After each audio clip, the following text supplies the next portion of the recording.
Ku jambak rambut pelakor dan ku beli mulut kotor ibu mertua yang selalu menghinaku sampah.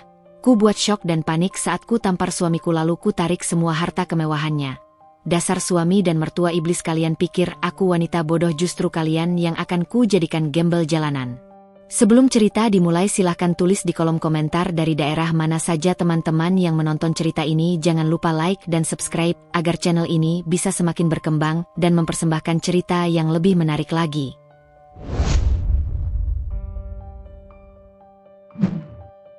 Aku menikah bukan karena mimpi. Kalimat itu tidak pernah kuucapkan pada siapapun, tapi selalu ada di kepalaku setiap kali orang bertanya tentang pernikahanku dengan Arman.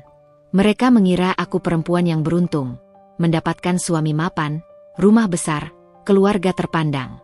Mereka menyebutnya takdir baik. Aku menyebutnya pilihan yang kupikir matang. Aku tidak tumbuh dengan kepala dipenuhi dongeng tentang cinta abadi atau rumah tangga sempurna.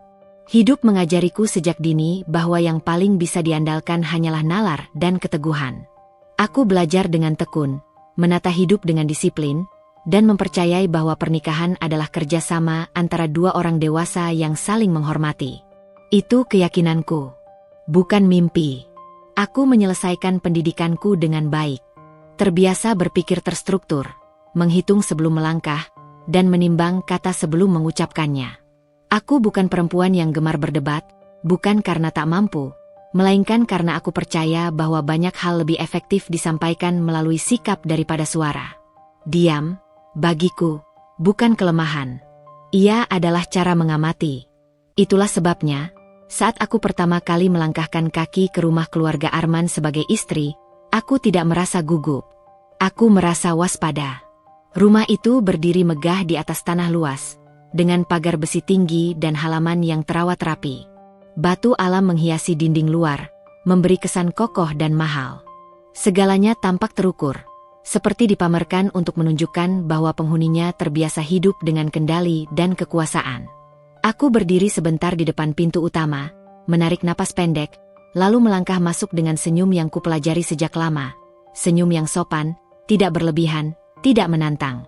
Di dalam, udara terasa sejuk, tapi bukan jenis kesejukan yang menenangkan. Lebih seperti dingin yang disengaja. Lantai mengilap memantulkan bayanganku sendiri, membuatku tampak kecil di tengah ruang yang terlalu luas. Aku melepaskan sepatu dengan rapi, menyusunnya sejajar, meski tak ada yang memperhatikan. Kebiasaan lama, melakukan yang benar, meski tak ada yang melihat. Arman berjalan di depanku. Punggungnya tegap, langkahnya pasti, seperti seseorang yang sudah hafal ruang ini luar dalam. Ia menoleh sebentar, memastikan aku mengikutinya, lalu kembali melangkah tanpa berkata apa-apa. Aku tidak keberatan. Diam di antara kami sudah menjadi bahasa yang akrab sejak awal. Aku menganggapnya bentuk kenyamanan. Kini, aku belum tahu bahwa diam yang sama bisa berarti hal lain di tempat ini. Aku disambut dengan senyum formal dan anggukan kepala. Tidak ada pelukan hangat. Tidak ada pertanyaan panjang. Hanya sapaan singkat yang terdengar seperti kewajiban. Aku membalasnya dengan nada yang sama, menundukkan kepala sedikit lebih rendah sebagai tanda hormat. Sejak kecil aku diajari bahwa memasuki rumah orang lain berarti memahami aturan mereka, bukan membawa aturan sendiri. Aku memperhatikan segalanya tanpa terlihat menatap. Cara orang-orang berbicara satu sama lain, siapa yang duduk di mana, siapa yang menunggu disapa lebih dulu. Ada hierarki yang jelas, meski tidak diucapkan. Dan di puncaknya, berdiri sosok yang suaranya paling menentukan, meski jarang meninggi. Aku memilih duduk di kursi yang paling dekat dengan ujung, bukan di tengah. Pilihan kecil, mungkin tak berarti bagi orang lain, tapi bagiku penting. Aku tidak datang untuk merebut ruang. Aku datang untuk menyesuaikan diri. Hari-hari awal berlalu dengan ritme yang teratur. Aku bangun pagi, membantu sebisaku, menjaga tutur kata, dan lebih sering mendengarkan daripada berbicara. Jika ada pendapat yang berbeda di kepalaku, aku menyimpannya. Bukan karena takut, tapi karena aku ingin memahami dulu medan tempatku berpijak. Setiap keluarga punya kebiasaan, setiap rumah punya napasnya sendiri. Aku ingin tahu bagaimana rumah ini bernapas. Namun, semakin lama aku tinggal, Semakin aku menyadari bahwa rumah ini bernapas dengan cara yang asing bagiku. Segalanya tampak sempurna di permukaan. Perabot mahal tersusun rapi, tidak ada debu, tidak ada suara berlebihan. Tapi kesempurnaan itu terasa kaku, seolah setiap benda tahu persis di mana posisinya dan tidak boleh bergeser sedikit pun. Aku merasa seperti tamu yang terlalu lama tinggal. Meski statusku sudah berubah menjadi istri, aku berbicara seperlunya. Menjawab jika ditanya, tersenyum jika disapa, menunduk jika diperlukan. Ada kalanya aku ingin menjelaskan, ingin menambahkan, ingin meluruskan, tapi aku menahan diri. Aku percaya, jika aku cukup sabar, mereka akan melihat niat baikku tanpa perlu aku menunjukkannya dengan kata-kata. Arman sering berkata bahwa aku terlalu pendiam. Ia mengatakannya dengan nada ringan, seolah sedang mengomentari cuaca. Aku hanya tersenyum dan mengangguk. Dalam benakku, diam adalah caraku memberi ruang pada orang lain dan pada diriku sendiri. Aku mengamati bagaimana suaranya berubah ketika berbicara dengan orang lain, bagaimana bahunya sedikit mengeras ketika berada di rumah ini, bagaimana ia jarang menatapku lama-lama. Rumah ini besar, tapi tidak pernah terasa lapang. Setiap langkah seolah terukur, setiap suara seolah harus ditahan. Aku sering berdiri di dekat jendela besar di sore hari, memandangi cahaya yang jatuh di taman. Dari luar, rumah ini tampak seperti tempat yang aman. Dari dalam, ia terasa seperti bangunan yang selalu mengingatkan bahwa aku bukan bagian dari fondasinya. Aku tidak mengeluh. Tidak pada Arman, tidak pada siapapun. Aku memilih mencatat semuanya di dalam kepala, seperti arsip yang kelak mungkin berguna, atau mungkin tidak. Aku belum tahu. Yang aku tahu, aku sedang belajar.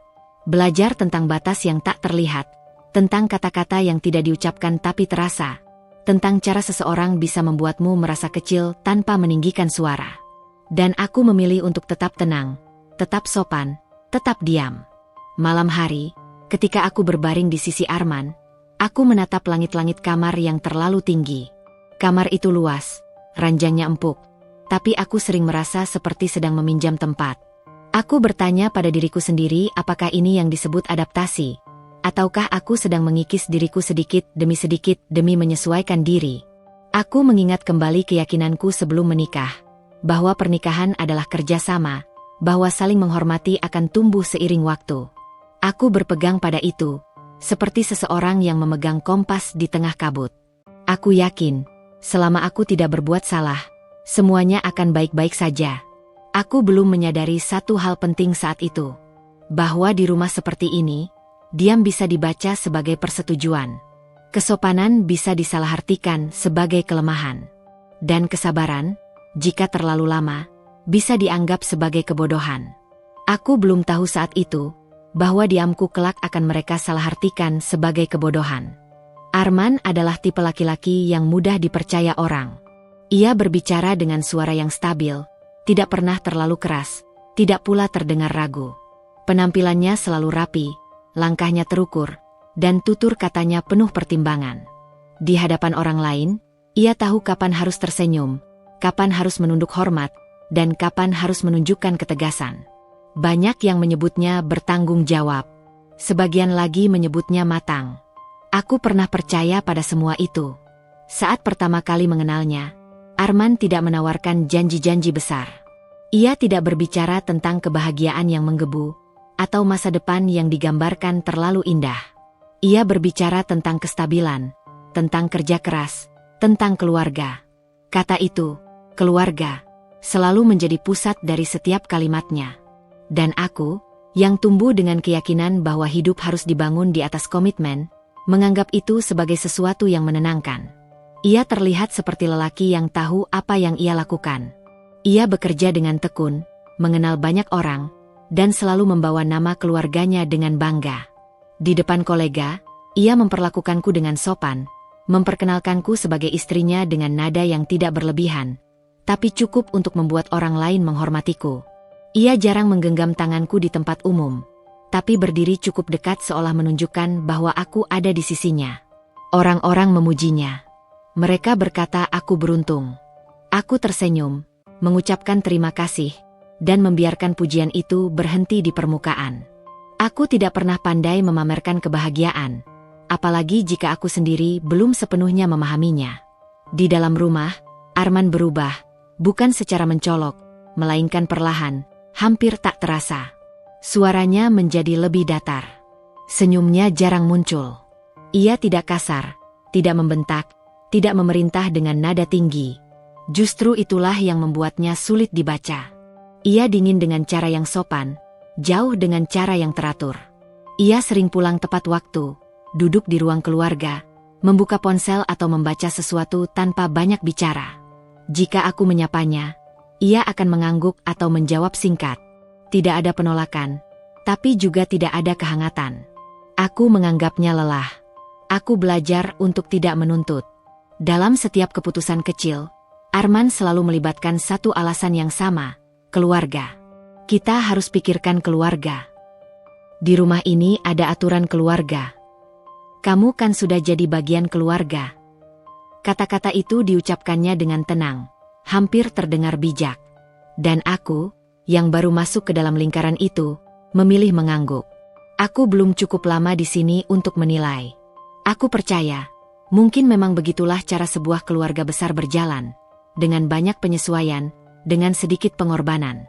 Namun, aku mulai merasakan bahwa keluarga yang ia maksud seringkali bukan kami sebagai pasangan, melainkan sesuatu yang berdiri di luar aku. Setiap kali ada perbedaan kecil, Arman tidak pernah benar-benar bertanya apa pendapatku. Ia menyampaikan keputusan yang sudah dibungkus rapi, seolah keputusan itu lahir dari kesepakatan bersama, padahal aku tidak pernah benar-benar diajak berdiskusi.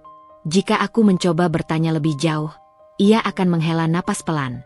Bukan tanda marah, tapi tanda lelah. Kamu terlalu banyak berpikir, katanya suatu kali. Aturan di rumah ini memang begitu. Aku tidak membantah.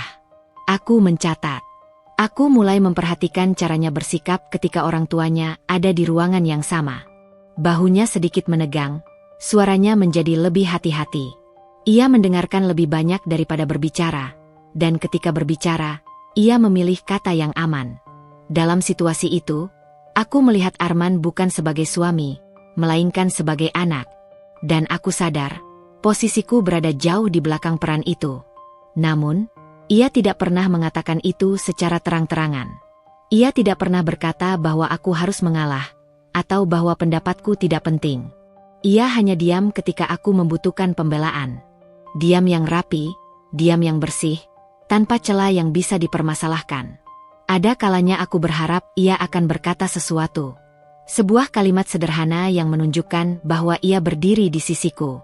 Tapi yang kudapatkan hanyalah tatapan singkat, atau sentuhan ringan di bahuku seolah berkata, "Sudahlah." Arman pandai menjaga citra. Ia tahu betul bagaimana sebuah rumah tangga seharusnya terlihat dari luar. Jika ada tamu datang, ia akan bersikap hangat, memintaku duduk di sampingnya, menanyakan pendapatku di hadapan orang lain. Semua itu tampak tulus, dan mungkin memang tulus, selama ada penonton. Setelah pintu tertutup dan tamu pergi, sikap itu menguap begitu saja. Ia kembali pada rutinitasnya, pada dunianya sendiri, dan aku kembali menjadi bagian dari latar. Tidak diusir, tidak juga diajak masuk sepenuhnya. Aku sering bertanya pada diriku sendiri, apakah aku terlalu sensitif? Mungkin ini hanya perbedaan kebiasaan. Mungkin aku perlu waktu lebih lama untuk menyesuaikan diri. Aku mengingat prinsip hidupku, jangan tergesa-gesa menilai. Maka aku memilih bertahan dalam sunyi, mengamati tanpa menyimpulkan. Arman jarang bertanya tentang perasaanku. Ia lebih sering bertanya apakah aku sudah melakukan ini atau itu. Apakah aku sudah mengerti aturan tertentu? Apakah aku bisa menyesuaikan diri? Semua pertanyaan itu dibingkai dengan nada perhatian. Tapi aku merasakan jarak yang tak bisa kujelaskan. Suatu sore, ketika aku mencoba mengusulkan sesuatu yang sederhana, perubahan kecil dalam rutinitas rumah, Arman mendengarkannya sambil berdiri, tangannya menyilang di dada. Ia tidak memotong ucapanku, tidak pula menyela. Setelah aku selesai, ia mengangguk pelan. "Nanti kita lihat," katanya. Kalimat itu terdengar netral, tapi tidak pernah ada kelanjutannya. Usulanku menghilang begitu saja, seperti tidak pernah diucapkan. Aku belajar bahwa beberapa hal lebih baik tidak dikatakan jika tidak ingin kecewa.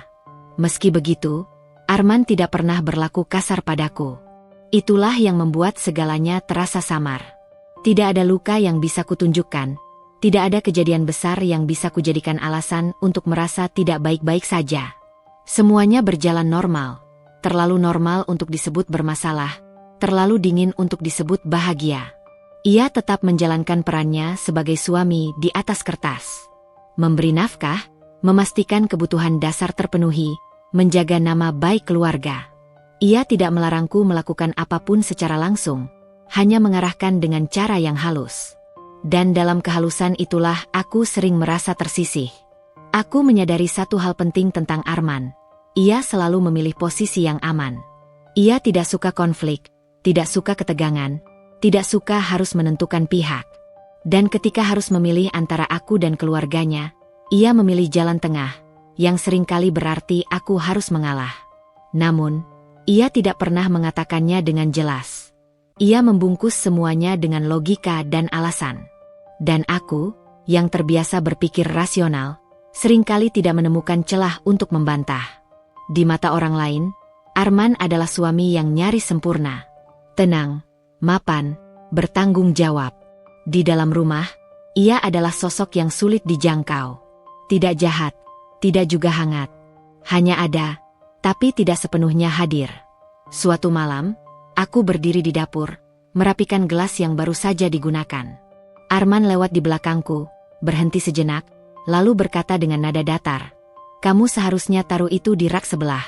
Lebih rapi." Bu Ratna adalah jenis perempuan yang tidak perlu meninggikan suara untuk membuat orang lain merasa kecil. Sejak awal aku tahu, rumah ini adalah wilayahnya. Cara ia duduk, cara ia memandang, cara ia berbicara, semuanya menyeratkan kepemilikan. Ia tidak pernah mengatakan secara langsung bahwa rumah ini miliknya. Tapi setiap gerak-geriknya seolah menegaskan hal itu. Aku hanya tamu yang statusnya berubah di atas kertas, bukan di matanya.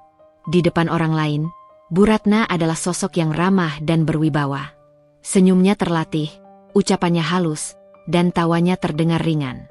Ia pandai memilih kata, pandai menempatkan diri sebagai perempuan terhormat yang disegani. Banyak yang memujinya. Aku sering melihat bagaimana orang-orang menunduk hormat padanya, mendengarkan setiap nasihatnya seolah itu adalah kebenaran yang tak perlu dipertanyakan. Namun, di dalam rumah, kata-kata itu berubah bentuk. Tidak menjadi bentakan. Tidak menjadi makian kasar. Ia terlalu cerdas untuk itu. Kata-katanya tetap terdengar sopan, tapi maknanya menusuk. Ia menyelipkan hinaan di balik senyum, menyamarkan penghinaan dalam kalimat yang terdengar seperti nasihat. "Kamu ini orangnya sederhana sekali, ya," katanya suatu pagi, sambil mengamati caraku menyajikan sarapan. Nada suaranya ringan, nyaris ramah. "Bukan salahmu sih. Dari lingkunganmu mungkin memang begitu." Aku mengangguk. Aku memilih tidak menjawab. Dalam kepalaku, aku mengulang kalimat itu perlahan, mencoba memisahkan mana yang fakta, mana yang sengaja diarahkan.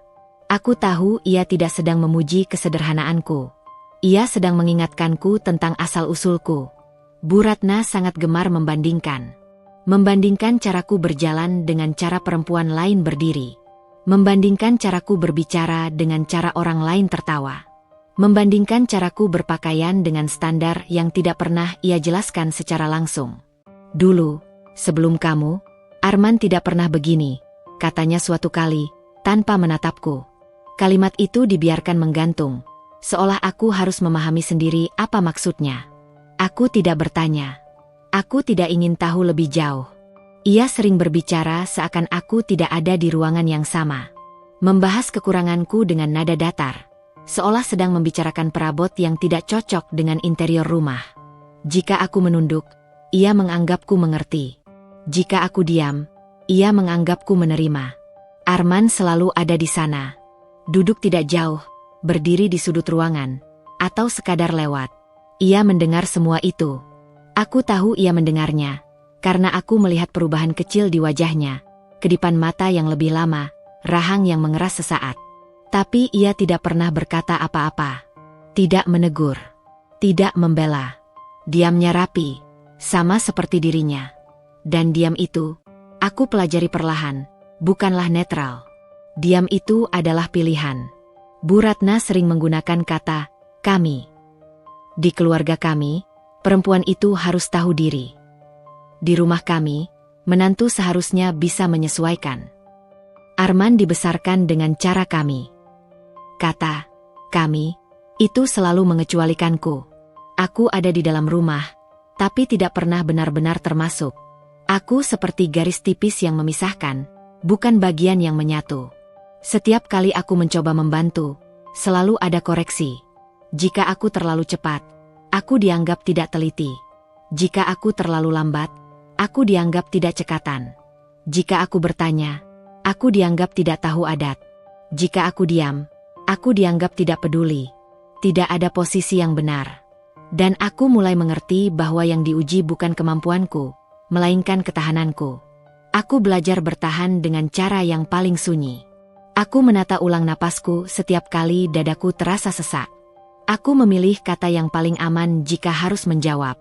Aku menundukkan kepala sedikit lebih dalam dari yang diperlukan. Aku tidak melawan.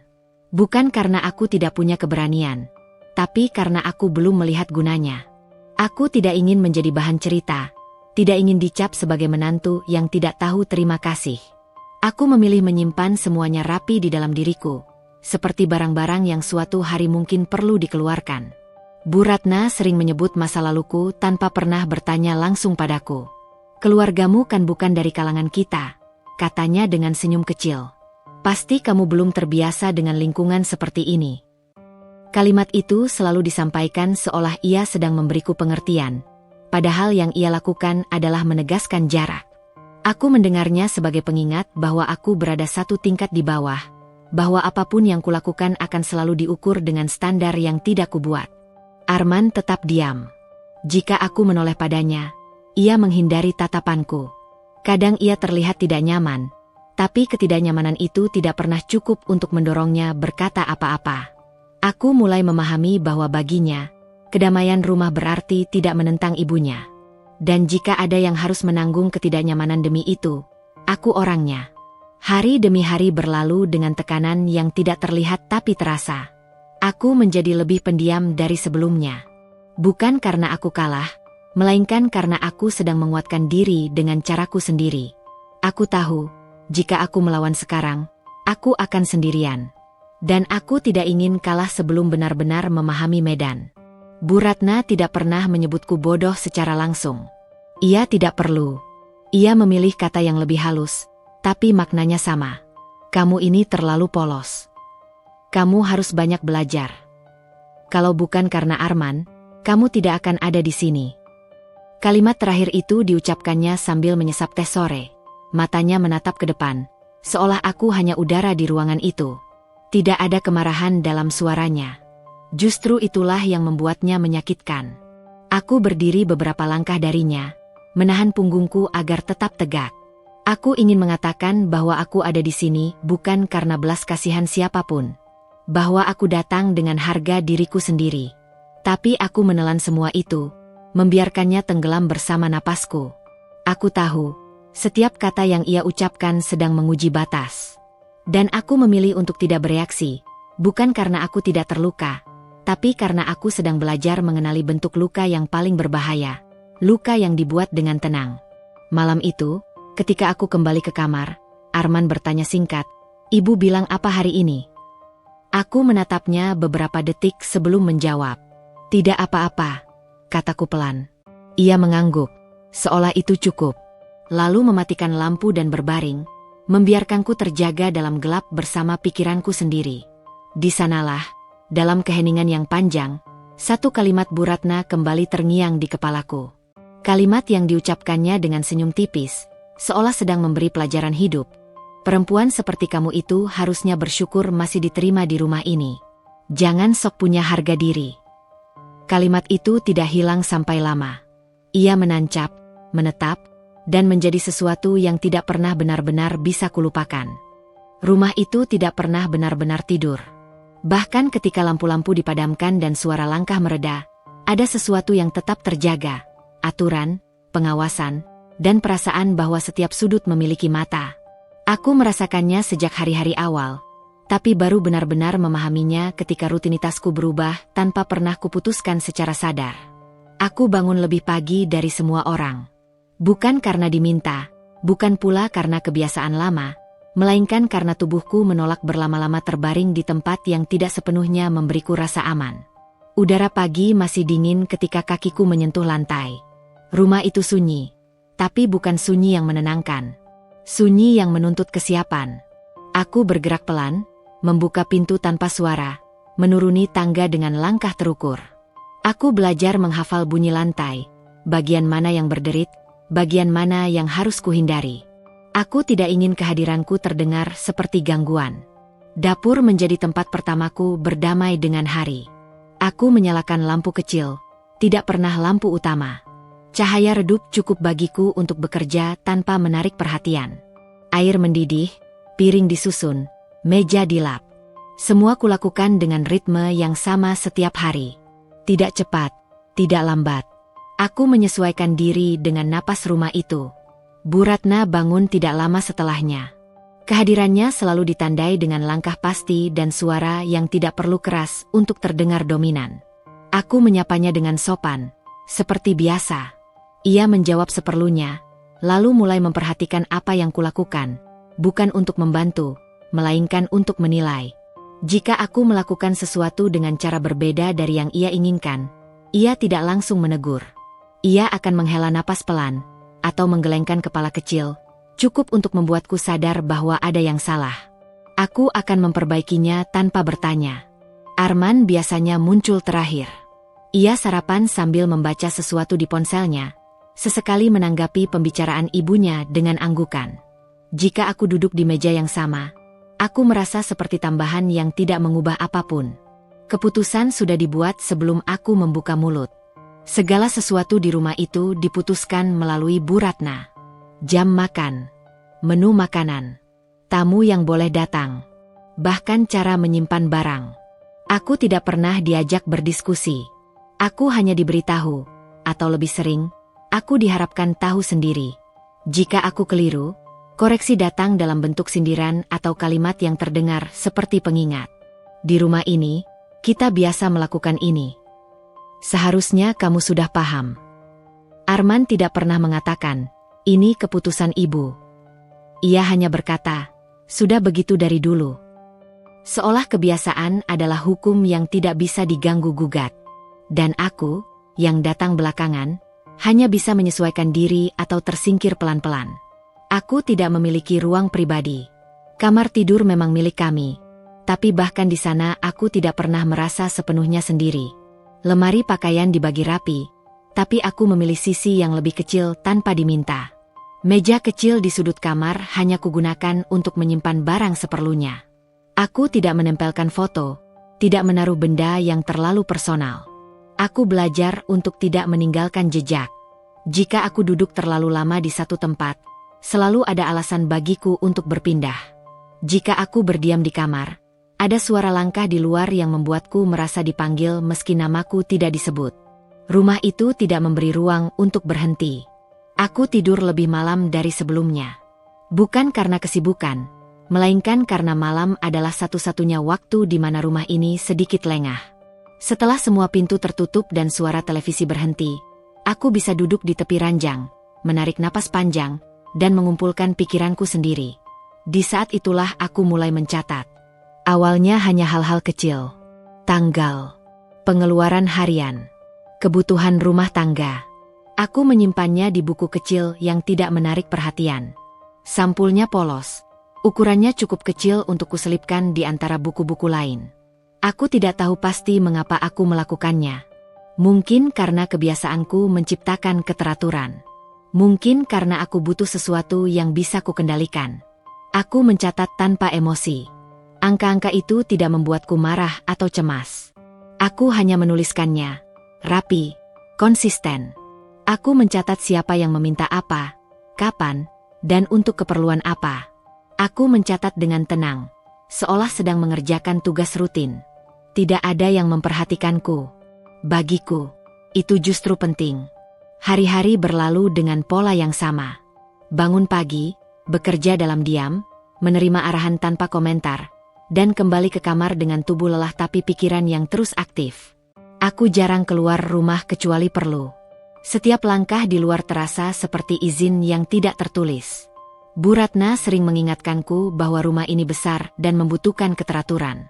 Ia berbicara seolah aku adalah bagian dari sistem yang harus bekerja tanpa bertanya. Aku mendengarkan. Aku belajar. Aku menahan diri. Arman semakin jarang berbicara denganku tentang hal-hal pribadi. Percakapan kami berkisar pada hal teknis. Apa yang harus dilakukan, kemana harus pergi, siapa yang akan datang. Tidak ada pertanyaan tentang perasaanku. Tidak ada ruang untuk membicarakan kelelahan. Aku tidak menuntut. Aku mencatat perubahan itu sebagai fakta, bukan keluhan. Kadang-kadang, aku berdiri di tengah rumah dan merasa seperti bayangan. Aku ada, tapi tidak benar-benar diperhitungkan. Jika aku menghilang sehari saja, rumah ini akan tetap berjalan. Pikiran itu membuat dadaku terasa kosong, tapi juga anehnya tenang. Aku mulai menyadari bahwa rumah ini bukan tempat berlindung. Ia adalah struktur. Dan di dalam struktur itu, setiap orang memiliki fungsi. Aku belum tahu fungsi apa yang diberikan padaku, tapi aku tahu satu hal. Aku tidak diberi ruang untuk salah. Suatu sore, saat membersihkan ruang kerja Arman, aku melihat lemari besi itu. Letaknya di sudut ruangan, tersembunyi di balik rak besar. Warnanya gelap, permukaannya dingin saat kusentuh. Lemari itu selalu terkunci. Tidak pernah dibuka di depanku. Tidak pernah dibicarakan. Aku tidak bertanya. Aku hanya berdiri beberapa detik lebih lama dari biasanya. Ada perasaan asing yang muncul, bukan penasaran yang membara, melainkan kesadaran bahwa ada banyak hal di rumah ini yang tidak dimaksudkan untukku ketahui. Lemari besi itu berdiri seperti simbol, tertutup, kokoh, dan tidak memberi ruang bagi siapapun yang tidak memiliki kunci. Langkah kaki Arman terdengar dari belakang, membuatku menjauh tanpa berkata apa-apa. Ia tidak menanyakan apa yang kulakukan. Ia hanya melewatiku, membuka laci lain, lalu pergi. Malam itu, setelah semua lampu dipadamkan, aku duduk di ranjang dengan buku kecilku di tangan. Aku menutupnya perlahan, menyelipkannya kembali ke tempat semula, lalu memandang pintu kamar yang tertutup rapat. Di benakku, gambaran lemari besi itu muncul kembali, diam, kokoh, dan menyimpan sesuatu yang tidak boleh disentuh. Aku berdiri di ambang kamar, menatap arah ruang kerja Arman yang gelap, dan untuk pertama kalinya aku bertanya pada diriku sendiri, di rumah sebesar ini, mengapa aku merasa tidak punya satupun tempat untuk benar-benar aman? Pandangan mataku berhenti pada bayangan lemari besi itu di kejauhan, dan aku berdiri lama, terlalu lama, seolah sedang menimbang sesuatu yang bahkan belum kupahami sepenuhnya. Nama Selvi pertama kali muncul begitu saja, tanpa pengantar yang berarti. Arman menyebutnya sambil lalu, seperti menyebutkan cuaca atau jadwal rapat. Besok aku mungkin pulang agak malam. Ada pekerjaan tambahan. Selvi ikut membantu. Tidak ada penekanan. Tidak ada jeda yang mengundang pertanyaan. Aku mengangguk seperti biasa, menyimpan nama itu di sudut pikiranku tanpa rasa ingin tahu yang berlebihan. Namun, entah mengapa, nama itu tidak menghilang setelah percakapan selesai. Selvi akhirnya datang ke rumah pada suatu sore, bersama Arman dan beberapa berkas yang mereka bawa. Ia diperkenalkan sebagai rekan kerja, seseorang yang kebetulan membantu mengurus beberapa hal administratif. Penampilannya rapi, terlalu rapi untuk sekadar rekan biasa. Senyumnya mudah muncul, tapi tidak pernah benar-benar sampai ke matanya. Ia menyapaku dengan hangat, menyebut namaku dengan cepat, seolah sudah lama mengenalku. Akhirnya bertemu juga, katanya, nadanya ringan. Arman sering cerita. Aku tersenyum, sopan, menahan diri untuk tidak bertanya cerita yang mana. Selvi tahu bagaimana cara berdiri di dalam ruangan tanpa terlihat menguasainya, tapi juga tidak tersisih. Ia tahu kapan harus tertawa, kapan harus diam, dan kapan harus memberi komentar yang terdengar cerdas tanpa mengancam siapapun. Gerak-geriknya halus, hampir tak bersuara, namun selalu tepat sasaran. Aku memperhatikannya dengan cara yang sama seperti aku mengamati rumah ini sejak awal, tanpa prasangka, tanpa kesimpulan. Bu Ratna menyukainya seketika. Itu terlihat dari cara suaranya berubah ketika berbicara dengannya, dari senyum yang lebih lebar, dari pertanyaan-pertanyaan kecil yang biasanya tidak ia berikan pada orang lain. Selvi menjawab semuanya dengan patuh, tapi tidak merendah. Ia tahu cara menunjukkan rasa hormat tanpa membuat dirinya terlihat kecil. "Kamu ini cekatan," kata Bu Ratna suatu kali, menepuk ringan punggung tangannya. "Perempuan seperti kamu jarang sekarang." Aku berdiri tidak jauh, menyaksikan percakapan itu seperti orang asing yang kebetulan berada di tempat yang sama. Tidak ada kata yang diarahkan padaku, tapi perbandingan itu terasa jelas. Selvi tidak melakukan apa-apa secara terang-terangan. Ia hanya ada, dan keberadaannya cukup untuk menciptakan kontras. Arman terlihat nyaman di dekatnya. Bukan dalam arti mesra, melainkan santai. Ia berbicara lebih banyak, tertawa lebih sering, dan tampak tidak terlalu berhati-hati memilih kata. Aku melihat sisi Arman yang jarang muncul di rumah, ringan, hampir lepas. Itu bukan pemandangan yang menyakitkan, hanya terasa asing. Hari-hari berikutnya, Selvi semakin sering muncul, meski tidak selalu ke rumah. Namanya disebut dalam percakapan, dalam jadwal, dalam alasan Arman pulang lebih malam. Semua terdengar masuk akal. Pekerjaan memang bisa menyita waktu. Aku tidak mempertanyakannya.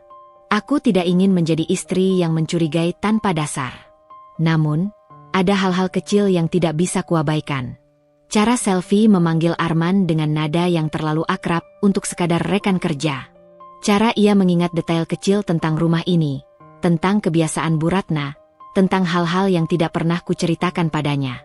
Cara ia berdiri sedikit terlalu dekat ketika berbicara, tapi selalu mundur selangkah ketika aku berada di dekat mereka, seolah tahu batas mana yang aman untuk dilewati.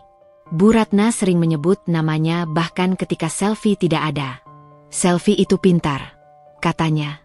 "Tidak seperti perempuan yang hanya mengandalkan status." Kalimat itu tidak diarahkan padaku, tapi aku tahu siapa yang dimaksud. Aku tetap diam.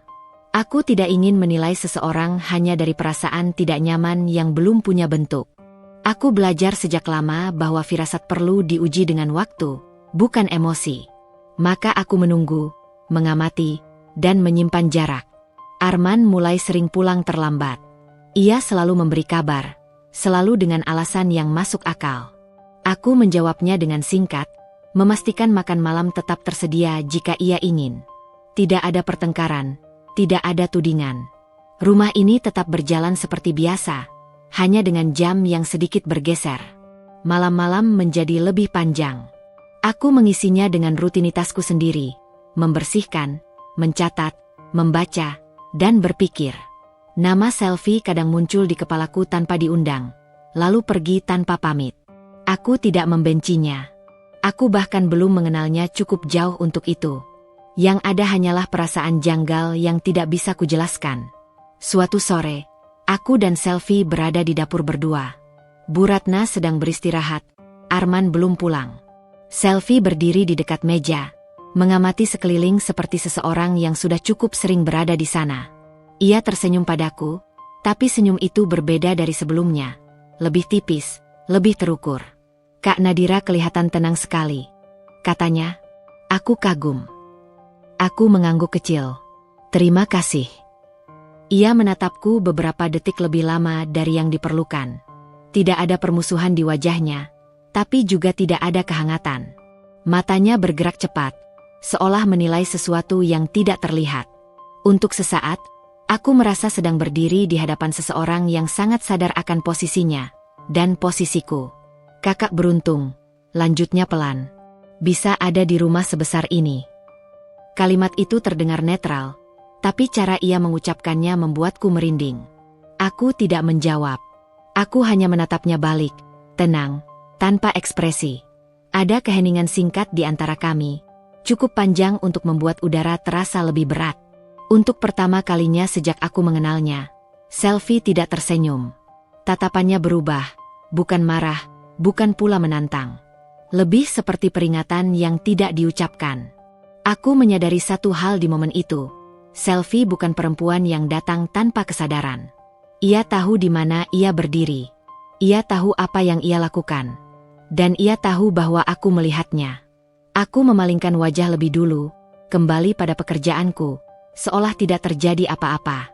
Di belakangku, aku bisa merasakan tatapannya masih tertuju padaku, dingin dan penuh perhitungan. Saat itu, aku belum tahu apa arti tatapan itu. Aku hanya tahu, sejak hari itu, rumah yang sudah terasa asing mulai terasa tidak nyaman dengan cara yang berbeda. Lebih licin, lebih sulit dipijak, dan jauh lebih berbahaya dalam diam. Ada satu titik dalam hidup ketika seseorang berhenti bertanya apakah ia cukup kuat, dan mulai bertanya apakah ia cukup aman. Aku sampai pada titik itu tanpa peristiwa besar, tanpa pertengkaran, tanpa air mata yang jatuh di depan siapapun. Kesadaran itu datang perlahan, menyelinap di sela-sela rutinitas yang selama ini kuanggap biasa. Aku tidak bangun suatu pagi dengan keberanian baru. Aku hanya bangun dengan kelelahan yang berbeda. Kelelahan karena terus bertahan tanpa tahu untuk apa. Diam, selama ini, kuanggap sebagai cara menjaga keseimbangan. Aku percaya bahwa jika aku cukup tenang, cukup sabar, cukup memahami, maka situasi akan menemukan jalannya sendiri. Aku percaya bahwa waktu akan melunakkan sikap, bahwa kebiasaan akan berubah, bahwa penghormatan bisa tumbuh dari ketekunan. Tapi waktu berlalu, dan yang berubah justru aku, menjadi lebih kecil, lebih hati-hati, lebih terpotong-potong. Aku mulai menyadari bahwa diam tidak membuatku aman. Diam hanya membuat orang lain merasa bebas. Setiap hinaan Bu Ratna yang dulu kuterima sebagai ujian kesabaran, kini kembali satu persatu ke permukaan ingatanku. Bukan dalam bentuk kemarahan, melainkan sebagai catatan. Kata-kata itu tidak lagi terasa panas, tapi dingin. Dingin seperti fakta yang terlalu lama diabaikan. Perempuan seperti kamu harusnya bersyukur. Jangan sok punya harga diri. Kalau bukan karena Arman, kamu tidak akan ada di sini. Aku mengulang kalimat-kalimat itu dalam kepalaku, bukan untuk menyakiti diri sendiri, melainkan untuk memahaminya. Aku mulai bertanya, mengapa aku membiarkan itu semua berlalu begitu saja? Kapan aku memutuskan bahwa harga diriku bisa dinegosiasikan demi kedamaian semu? Aku tidak marah. Aku justru merasa jernih. Arman tetap sama, tenang, teratur, dan selalu berada di posisi yang tidak bisa disentuh. Ia tidak berubah menjadi lebih buruk, tapi juga tidak pernah menjadi lebih baik. Diamnya tetap rapi, tetap aman untuknya. Aku berhenti berharap ia akan tiba-tiba berdiri di sisiku. Harapan itu terlalu melelahkan. Aku mulai memperhatikan diriku sendiri dengan cara yang berbeda. Cara aku menahan napas ketika memasuki ruangan tertentu. Cara pundakku otomatis menegang ketika mendengar langkah Bu Ratna. Cara aku memilih kata paling netral bahkan untuk hal-hal yang seharusnya tidak perlu dijelaskan. Semua itu bukan kebiasaan sehat. Dan untuk pertama kalinya, aku mengakuinya. Aku tidak ingin membalas siapapun. Aku tidak ingin membuktikan apa-apa. Yang kuinginkan sederhana. Aku ingin aman, secara utuh, sebagai manusia yang memiliki batas, suara, dan hak atas dirinya sendiri. Kesadaran itu membuatku mulai menyiapkan mental.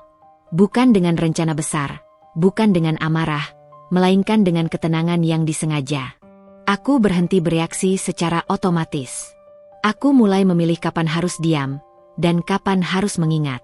Aku kembali membuka buku kecilku, membacanya bukan sebagai daftar angka, melainkan sebagai bukti bahwa aku masih memegang kendali atas sesuatu. Catatan itu rapi, konsisten, dan tidak emosional, seperti diriku yang sebenarnya. Aku menyadari bahwa selama ini aku tidak pernah kehilangan akal sehatku. Aku hanya menyimpannya terlalu dalam. Di tengah semua itu, Raka muncul kembali dalam hidupku dengan cara yang paling sederhana. Kami bertemu tanpa rencana besar. Sebuah pesan singkat yang dibalas, lalu pertemuan singkat di tempat yang netral. Raka tidak banyak berubah. Wajahnya masih sama, tenang, tidak terburu-buru, dan tidak berusaha mengesankan siapapun. Ia tidak menanyakan kabar dengan nada kepo, tidak juga memancing cerita. Ia hanya mendengarkan. Aku berbicara pelan, tidak runtut, dan tanpa drama. Aku tidak menceritakan semuanya. Aku hanya menyebutkan potongan-potongan kecil, cukup untuk memberi gambaran tanpa membuka luka.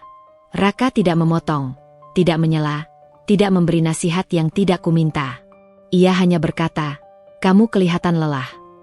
Kalimat itu sederhana, tapi membuat dadaku terasa longgar. Tidak ada tudingan, tidak ada penilaian. Hanya pengakuan bahwa apa yang kualami memang berat, meski tidak terlihat dari luar. Untuk pertama kalinya setelah sekian lama, aku merasa didengar tanpa harus menjelaskan terlalu banyak. Raka tidak bertanya mengapa aku masih bertahan, tidak menyuruhku pergi, tidak juga memintaku bersabar. Ia membiarkanku berada di posisiku sendiri. Aku menyadari sesuatu dari pertemuan itu. Aku tidak kehilangan diriku. Aku hanya terlalu lama menempatkan diriku di urutan terakhir. Setelah itu, cara pandangku berubah. Aku tidak langsung menjadi berani, tidak juga menjadi keras. Aku hanya menjadi lebih sadar. Setiap kali Bu Ratna melontarkan sindiran, aku mendengarnya sebagai informasi, bukan penilaian mutlak. Setiap kali Arman memilih diam, aku mencatatnya sebagai keputusan, bukan kebetulan. Aku berhenti menganggap semua itu sebagai kesalahanku. Rumah ini tetap sama, besar, rapi, dan dingin. Selfie tetap ada dalam bayang-bayang percakapan. Arman tetap pulang terlambat dengan alasan yang terdengar masuk akal. Tidak ada perubahan di luar. Tapi di dalam diriku, sesuatu bergeser. Aku tidak lagi berusaha menyenangkan semua orang. Aku mulai menyenangkan diriku sendiri, meski dalam bentuk yang paling kecil. Aku menjaga pikiranku tetap jernih. Aku menjaga emosiku tetap terkendali. Aku tahu, jika suatu hari aku harus berdiri, aku tidak boleh berdiri dalam keadaan rapuh. Malam itu, aku duduk sendirian di kamar, lampu redup, buku kecil tertutup di sampingku. Aku menatap pantulan diriku di cermin. Wajah yang tenang, mata yang tidak lagi kosong. Aku tidak melihat perempuan lemah di sana. Aku melihat seseorang yang sedang belajar berhenti mengalah. Aku menarik napas panjang, menahannya sejenak, lalu menghembuskannya perlahan. Tidak ada janji besar yang kuucapkan. Tidak ada sumpah dramatis. Hanya satu kalimat yang kuakui dalam hati, tenang dan pasti. Aku tidak akan selamanya diam. Kecurigaan tidak selalu datang dengan suara keras. Kadang ia muncul sebagai perasaan ganjil yang tidak bisa langsung diberi nama. Seperti melihat sesuatu yang sedikit bergeser dari tempatnya, tapi cukup rapi untuk membuat orang lain mengira itu memang seharusnya begitu. Aku merasakannya pertama kali bukan dari sikap Arman, bukan dari selfie, melainkan dari angka-angka yang selama ini kutulis tanpa emosi. Aku tidak mencari kesalahan. Aku hanya melanjutkan kebiasaanku mencatat. Suatu malam, ketika rumah sudah sunyi dan Arman belum pulang, aku membuka buku kecilku lebih lama dari biasanya. Aku membandingkan catatan bulan ini dengan bulan sebelumnya, bukan karena curiga, tapi karena ada pola yang tidak lagi konsisten. Beberapa pengeluaran tercatat tanpa keterangan jelas. Angkanya tidak besar, tapi muncul berulang. Terlalu rapi untuk disebut kebetulan. Aku menelusurinya satu persatu, pelan, tanpa tergesa. Aku tidak ingin pikiranku berlari lebih cepat dari fakta. Ada biaya makan siang yang tercatat 2 kali di hari yang sama. Ada pengeluaran transportasi di jam yang tidak masuk akal. Dan ada satu nama yang muncul di catatan transfer. Nama yang seharusnya tidak ada di sana. Selfie. Namanya tidak tercantum sebagai penerima langsung, tapi terhubung melalui keterangan yang terlalu umum. Keperluan kantor. Tambahan biaya.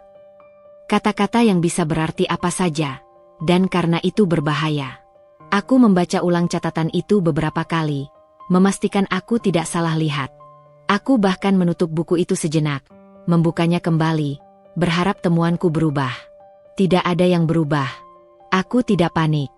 Aku tidak gemetar. Justru ada ketenangan aneh yang muncul. Seperti ketika potongan terakhir sebuah gambar mulai terlihat. Selama ini, ada banyak hal yang terasa tidak pas, tapi belum pernah saling terhubung. Kini, perlahan, mereka mulai membentuk garis. Aku memperhatikan Arman dengan cara yang berbeda setelah itu. Bukan dengan curiga terbuka, melainkan dengan jarak yang lebih sadar. Ia masih pulang terlambat, masih memberi kabar dengan kalimat yang rapi, masih berbicara seperlunya. Tapi ada perubahan kecil dalam caranya menjawab pertanyaan. Lebih singkat, lebih cepat, seolah tidak ingin percakapan berlama-lama di satu topik. Suatu pagi, Aku bertanya dengan nada netral tentang satu pengeluaran yang tidak biasa. Aku tidak menyebut selfie. Aku tidak menuduh. Aku hanya bertanya, seperti istri yang ingin tahu. Arman menoleh cepat, terlalu cepat. Itu urusan kantor, katanya. Nada suaranya tidak tinggi, tapi ada sesuatu yang mengeras di sana. Aku mengangguk.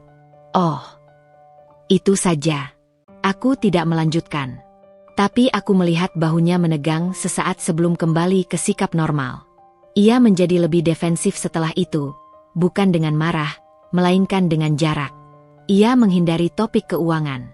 Ia menyelesaikan pembicaraan lebih cepat. Dan setiap kali aku berada terlalu dekat dengan ruang kerjanya, ia selalu punya alasan untuk segera menutup pintu. Bu Ratna, di sisi lain, berubah menjadi lebih terang-terangan. Kata-katanya tidak lagi dibungkus terlalu rapi. Ia semakin sering mengoreksi, semakin jarang menyamarkan nada merendahkan. Seolah ia merasa tidak perlu lagi berpura-pura. Kamu itu terlalu ingin tahu, katanya suatu siang, tanpa konteks jelas. Perempuan seharusnya tahu batas. Aku tidak menjawab. Aku tahu kalimat itu bukan sekadar nasihat. Itu peringatan. Selfie sendiri semakin jarang muncul di rumah, tapi namanya semakin sering terdengar. Ia disebut dalam percakapan, dalam alasan, dalam jadwal yang berubah mendadak. Keberadaannya seperti bayangan, tidak terlihat, tapi selalu ada. Aku tidak bertanya. Aku mencatat. Tekanan datang perlahan, seperti air yang naik sedikit demi sedikit tanpa suara. Tidak ada satupun momen besar yang bisa kusebut sebagai titik awal. Yang ada hanyalah akumulasi.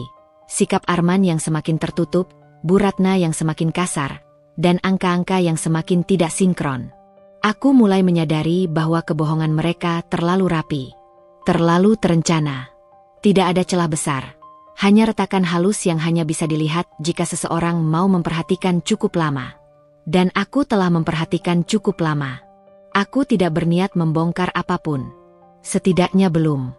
Aku tahu, jika aku bergerak terlalu cepat, aku akan terlihat emosional. Dan aku tidak ingin memberi mereka itu. Aku ingin tetap menjadi Nadira yang mereka kenal. Pendiam, patuh, tidak banyak bertanya. Namun, di balik sikap itu, aku membuat satu keputusan kecil. Aku mulai menyimpan salinan. Bukan dokumen besar, bukan sesuatu yang mencolok. Hanya potongan kecil dari rutinitas. Foto catatan, salinan transaksi, detail tanggal dan waktu. Aku menyimpannya rapi, terpisah dari buku kecilku. Aku tidak tahu kapan atau apakah itu akan berguna. Aku hanya tahu, aku tidak boleh lagi mengandalkan ingatan. Keputusan itu tampak sepele. Tidak ada yang berubah di permukaan. Rumah ini tetap berjalan seperti biasa. Arman tetap sibuk. Bu Ratna tetap mengawasi. Selfie tetap menjadi nama yang tidak disebut secara langsung. Tapi di balik semua itu, ada sesuatu yang telah bergeser. Untuk pertama kalinya, aku tidak hanya bertahan. Aku mulai melindungi diriku sendiri dengan cara yang tidak mereka sadari. Malam itu, setelah semua orang terlelap, aku duduk sendirian di kamar, memeriksa kembali apa yang kusimpan. Aku menutupnya perlahan, menyimpannya di tempat yang aman, lalu mematikan lampu. Aku tahu keputusan itu kecil. Tapi aku juga tahu, kebohongan yang terlalu rapi paling berbahaya justru bagi mereka yang merasa tidak pernah diawasi. Hari itu tidak istimewa. Tidak ada pertanda, tidak ada firasat buruk sejak pagi. Matahari tetap naik seperti biasa, udara terasa sama, dan rumah itu masih berdiri dengan kemewahan yang selalu membuatku merasa kecil. Justru karena tidak istimewa itulah hari itu menjadi titik paling berbahaya. Karena aku tidak sempat menyiapkan apapun selain diriku sendiri. Bu Ratna mengundang beberapa kerabat dan kenalan lama ke rumah. Alasannya sederhana, makan siang bersama, silaturahmi. Acara yang baginya adalah panggung, dan bagiku adalah ruang ujian. Aku mengenakan pakaian yang pantas, rapi, tidak mencolok. Sejak awal aku tahu, apapun yang kupakai tidak akan pernah cukup di matanya. Aku berdiri di dapur sejak pagi, memastikan semuanya berjalan sesuai keinginannya. Tidak ada yang salah, tidak ada yang kurang. Tapi Bu Ratna selalu menemukan sesuatu. Garamnya kebanyakan, katanya keras. padahal belum mencicipi. Piringnya kurang mengkilap. Lanjutnya, di depan orang lain. Maklum, ia tersenyum tipis pada tamu, bukan dari keluarga yang biasa urus acara begini. Kalimat itu disambut tawa kecil. Bukan tawa jahat, tapi cukup untuk membuat dadaku mengeras. Aku menunduk, seperti biasa. Diamku tetap utuh. Tapi di dalam, ada sesuatu yang mulai mendidih perlahan. Selfie datang tak lama kemudian. Ia tidak diundang secara resmi, setidaknya bukan olehku. Tapi Bu Ratna menyambutnya dengan hangat. Lebih hangat daripada sambutannya padaku sepanjang aku tinggal di rumah itu. Selfie tampil rapi, terlalu rapi. Senyumnya sempurna, caranya berjalan tenang, seolah rumah itu sudah dikenalnya sejak lama. Ia menatapku dengan pandangan singkat, lalu tersenyum. Senyum yang tidak ramah, tapi cukup sopan untuk lolos dari tuduhan apapun. "Wah, Mbak Nadira kelihatan capek," katanya, cukup keras untuk didengar orang sekitar. Biasanya kalau perempuan capek, emosinya gampang naik. Beberapa pasang mata beralih padaku. Aku mengangkat kepala. Untuk pertama kalinya hari itu, aku tidak menunduk. Aku menatap selfie sebentar, lalu kembali ke pekerjaanku. Tidak menjawab, tidak membela diri. Ia tertawa kecil, seolah menang. Arman datang terlambat, seperti biasa. Ia langsung duduk bersama tamu, berbicara dengan suara ramah, tertawa ringan, menjadi versi dirinya yang selalu dipuji orang. Aku memperhatikannya dari jauh. Cara ia tidak sekalipun menoleh ke dapur. Cara ia tidak bertanya apakah aku butuh bantuan. Cara ia tampak begitu utuh tanpa keberadaanku. Saat makan siang dimulai, aku akhirnya duduk di kursiku. Di ujung meja. Posisi yang tidak pernah berubah. Aku bisa merasakan udara di sekitarku menghangat. Bukan karena cuaca, tapi karena tekanan yang perlahan menutup. Bu Ratna memulai lagi. "Perempuan itu harus tahu diri," katanya sambil tersenyum. "Kalau sudah menikah ke keluarga besar, jangan bawa kebiasaan kampung." Aku tahu kalimat itu ditujukan padaku. Semua orang tahu. Tapi tidak ada yang berkata apa-apa. Arman hanya mengangguk kecil, seolah menyetujui tanpa harus mengucapkannya. Selfie ikut menimpali. "Benar, Bu. Sekarang kan zamannya perempuan pintar menyesuaikan diri." Aku meletakkan sendokku dengan pelan. Suara kecil itu terdengar lebih keras dari yang kuduga. Beberapa orang menoleh. Arman akhirnya menatapku. "Kenapa?" tanyanya singkat. "Gak cocok makanannya." Nada suaranya datar, tapi ada sindiran di sana. Seolah aku anak kecil yang sulit diatur. Aku menggeleng. Tidak ada kata yang keluar dari mulutku. Dan disitulah ia memilih untuk melanjutkan. "Dari dulu juga begitu," katanya pada orang lain, bukan padaku. Kalau ditegur dikit, langsung diam. Susah diajak komunikasi. Kalimat itu menghantam lebih keras daripada semua hinaan Bu Ratna. Karena keluar dari mulut orang yang seharusnya berdiri di sisiku. Harga diriku tidak lagi diinjak diam-diam. Ia dipertontonkan. Aku menunggu air mata datang. Biasanya begitu. Tubuhku sudah hafal reaksinya sendiri. Tapi kali ini, tidak ada apa-apa. Dadaku panas, tapi mataku kering. Tanganku tidak gemetar. Justru ada ketenangan aneh yang turun perlahan. Seperti seseorang yang akhirnya menerima kenyataan paling pahit tanpa perlawanan. Aku menatap Arman. Lama.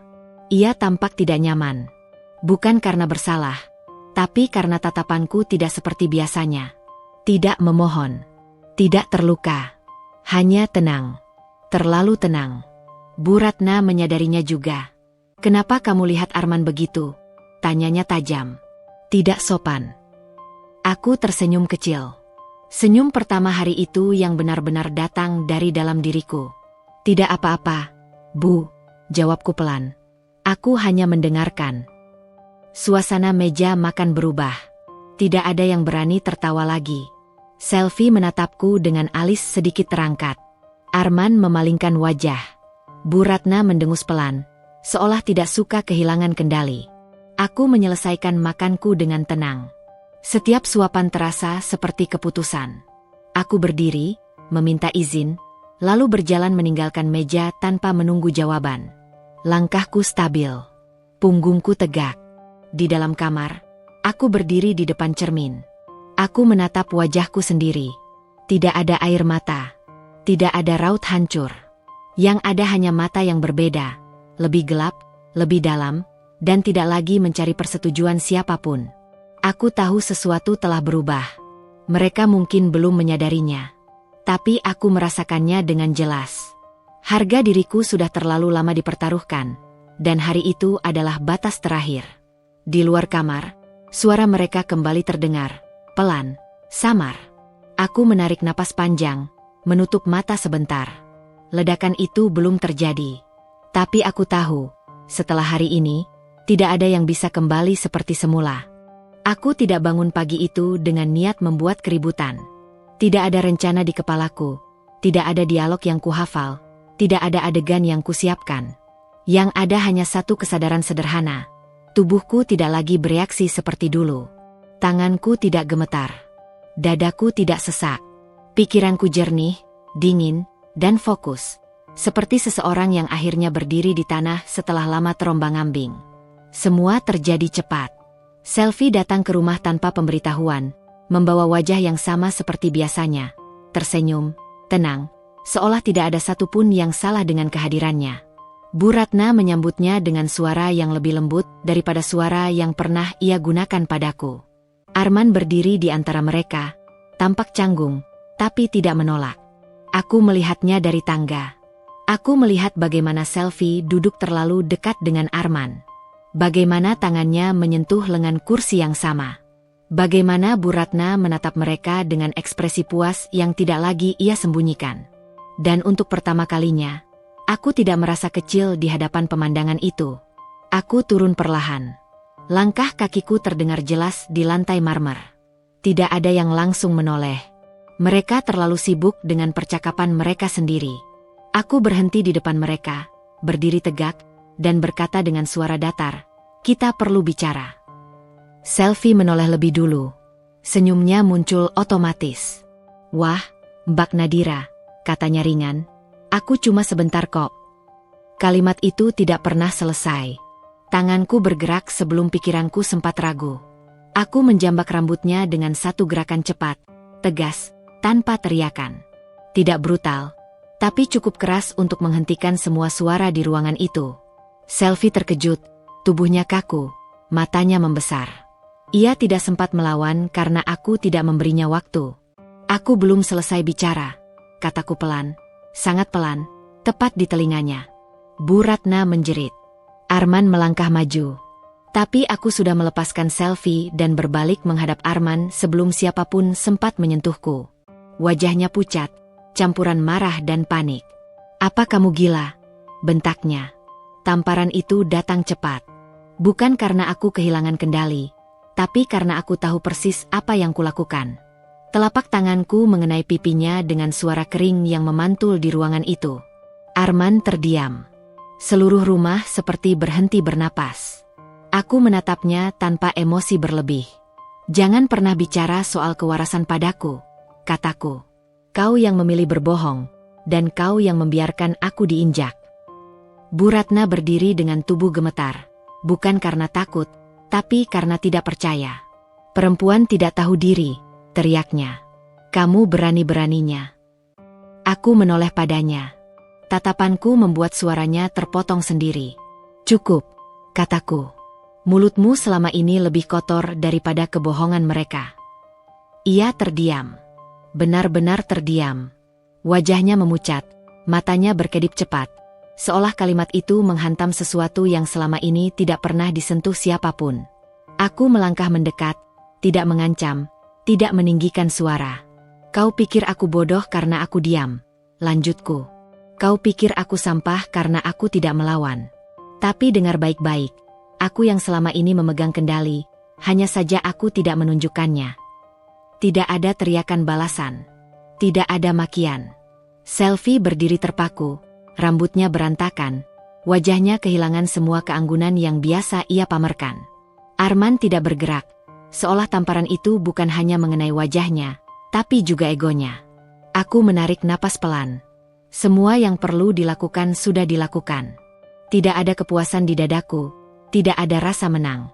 Yang ada hanya kelegaan yang tenang. Seperti seseorang yang akhirnya berhenti menahan napas terlalu lama. Aku melangkah pergi tanpa menunggu reaksi mereka. Di belakangku, tidak ada yang mengejar. Tidak ada yang berani bicara. Rumah itu tenggelam dalam keheningan yang berat. Bukan keheningan karena damai, tapi karena semua orang baru saja menyadari bahwa sesuatu telah patah dan tidak bisa diperbaiki hanya dengan kata-kata. Untuk pertama kalinya sejak aku masuk ke rumah ini, aku tahu, tanganku tidak lagi gemetar, dan mereka tidak lagi memegangku. Tidak ada yang berubah secara kasat mata setelah kejadian itu, dan justru itulah yang paling menakutkan bagi mereka. Pagi datang seperti biasa. Matahari menembus tirai tebal, memantul di lantai marmer yang mengilap. Rumah itu masih berdiri megah, masih beraroma mahal, masih menyimpan kesan kekuasaan. Namun di balik kemewahan yang sama, ada pergeseran halus yang tidak bisa diabaikan. Seperti bangunan yang tampak kokoh, tapi fondasinya sudah digeser beberapa sentimeter. Tidak runtuh hari itu, namun tidak lagi aman. Aku bangun tanpa terburu-buru. Tidak ada detak jantung yang berlari, tidak ada pikiran yang saling bertabrakan. Tubuhku bergerak dengan ritme yang baru, pasti, tenang, dan tahu arah. Aku mandi, berpakaian rapi, memilih warna yang sederhana. Bukan untuk menyenangkan siapapun. Bukan untuk menghindari konflik. Hanya karena aku ingin. Di ruang makan, Arman sudah duduk. Ia tidak menyapaku seperti biasanya. Tidak ada basa-basi. Tangannya memegang ponsel, tapi matanya tidak fokus. Ia terlihat seperti seseorang yang mencoba memahami mimpi buruk yang masih terasa nyata meski sudah bangun. Bu Ratna belum turun. Dan untuk pertama kalinya, kehadirannya yang terlambat bukan sesuatu yang menekan. Justru keheningan itu yang berbicara. Aku menuang air minum untuk diriku sendiri. Duduk. Tidak bertanya. Tidak menjelaskan. Aku tidak merasa perlu mengisi ruang kosong dengan kata-kata. Mereka sudah terlalu lama mengisi hidupku dengan suara mereka. Arman akhirnya membuka mulut. Kita perlu bicara, katanya. Aku menatapnya sekilas. Ya, jawabku singkat. Nanti. Satu kata itu membuatnya terdiam. Bukan karena kasar, tapi karena tegas. Ia terbiasa memegang kendali waktu, menentukan kapan pembicaraan dimulai dan berakhir. Kini, kendali itu tidak lagi ada di tangannya. Aku berdiri dan pergi ke ruang kerja kecil di belakang rumah, ruang yang selama ini jarang disentuh siapapun selain aku. Di sanalah aku menyimpan dokumen-dokumenku, catatan-catatan yang kubuat tanpa suara, tanpa pengumuman. Aku membuka laci, mengeluarkan map yang rapi. Semuanya ada di sana. Tidak berlebihan. Tidak dramatis. Hanya cukup. Aku mulai menarik apa yang menjadi hakku. Bukan dengan teriakan. Bukan dengan ancaman. Aku menghubungi orang-orang yang selama ini kukenal melalui jalur yang tidak pernah mereka perhitungkan.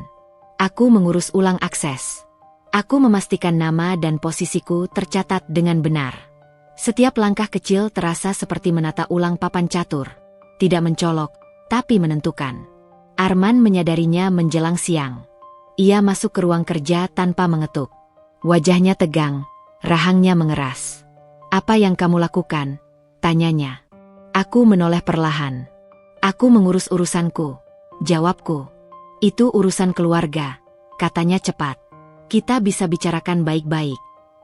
Aku tersenyum tipis. Selama ini kita selalu bicara baik-baik, kataku.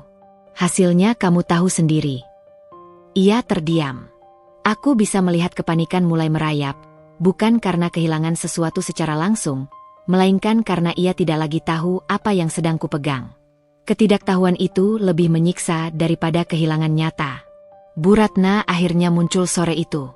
Wajahnya pucat, langkahnya tidak seanggun biasanya. Ia tidak lagi memulai hari dengan perintah. Ia berdiri di ambang pintu, menatapku seperti seseorang yang mencoba mengenali wajah lama yang kini asing. Kamu sudah keterlaluan, katanya. Suaranya lebih rendah dari biasanya. Ini rumah kami. Aku menatapnya tenang. Benar, jawabku. Dan aku sudah terlalu lama hidup di dalamnya tanpa tempat. Ia membuka mulut, lalu menutupnya kembali. Tidak ada kalimat siap pakai untuk situasi ini. Tidak ada hinaan yang terasa aman. Kata-kata yang biasanya menjadi senjata kini terdengar rapuh bahkan di kepalanya sendiri. Selvi tidak muncul lagi. Namanya berhenti disebut, seolah menghilang begitu saja dari percakapan mereka. Tidak ada kabar, tidak ada penjelasan. Ketidakhadirannya justru mempertebal kepanikan. Karena selama ini, Selvi adalah kepastian palsu, sandaran diam-diam. Kini sandaran itu runtuh tanpa suara. Malam turun, membawa ketegangan yang tidak meledak. Aku makan malam sendirian. Arman mondar-mandir, mencoba menelepon beberapa orang, suaranya tertahan. Bu Ratna lebih banyak duduk, menatap kosong ke arah televisi yang tidak ia tonton. Tidak ada yang meminta maaf. Tidak ada yang memohon. Mereka belum sampai ke sana. Mereka masih berada di fase menyangkal. Meyakini bahwa semua ini hanyalah badai kecil yang bisa reda dengan waktu. Mereka salah. Aku kembali ke kamarku dan menutup pintu. Di dalam, aku berdiri di depan jendela, menatap lampu-lampu luar yang berkilau. Aku tidak merasa menang. Aku tidak merasa lega sepenuhnya. Yang kurasakan adalah ketenangan yang dingin. Ketenangan seseorang yang akhirnya berdiri di tanahnya sendiri, meski tanah itu belum sepenuhnya aman. Aku tahu ini belum selesai. Aku tahu langkahku baru awal. Tapi satu hal sudah jelas. Aku bukan perempuan yang mereka kenal. Dan saat aku mematikan lampu, kalimat itu terlintas di benakku dengan kejernihan yang menakutkan. Tenang, tanpa amarah, tanpa ragu. Kalian mengira aku bodoh. Padahal, aku hanya sedang menunggu saat yang tepat.